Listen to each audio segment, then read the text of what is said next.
the uninhabited. The politically correct term is ethically altered, but we know them by a different name, the uninhabited.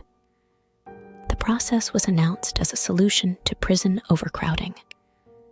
Rather than carrying out their full sentences, inmates could opt to be ethically altered and be released immediately. At least, it was an option at first. They billed it as being completely humane, requiring no surgery or drugs of any kind.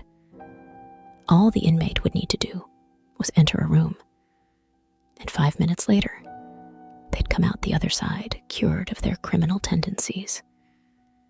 And to their credit, it worked. A 100% success rate. No inmate that has been ethically altered has ever committed a crime again once they were reintroduced into society. But then again, no inmate that's been ethically altered has done much of anything once they were reintroduced into society. It's why we call them the uninhabited. They haven't just been cured of their criminal tendencies, they've been cured of themselves. No emotions, no personalities, no essence of life whatsoever. They can communicate and remember who they are, but it's like speaking with a computer, monotonously recalling data on command and responding as if directed by an algorithm. Basic survival instinct is all that drives them forward anymore. I've never seen one smile or laugh or cry. They just exist.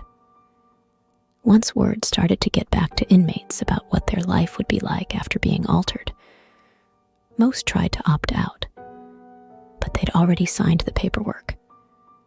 There was nothing their lawyers could do. Very few volunteer for the process these days, but it's been so successful in preventing recidivism that they've just passed laws to make it a mandatory sentence for certain crimes. Anything with a penalty over 20 years, uninhabited. After all, it's perfectly humane. That's the claim, at least. The process is a closely guarded secret. There are theories. They're replaced with a docile clone. Part of their brain is melted with radiation. But what I believe is that they remove their souls.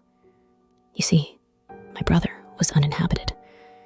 He fell in with a bad crowd, got talked into helping with a robbery. Someone died. He was sentenced. Yet, what walked through the door after he was released wasn't him. It looked like him and sounded like him, but he wasn't there.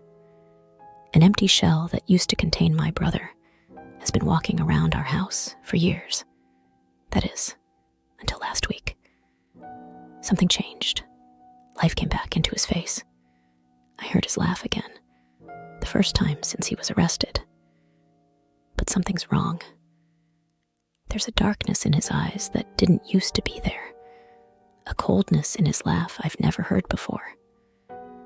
I've been seeing reports on the news of uninhabited all across the country, doing truly heinous things. I don't think they considered that when they uninhabited all of these people, they left them open to be inhabited by something else.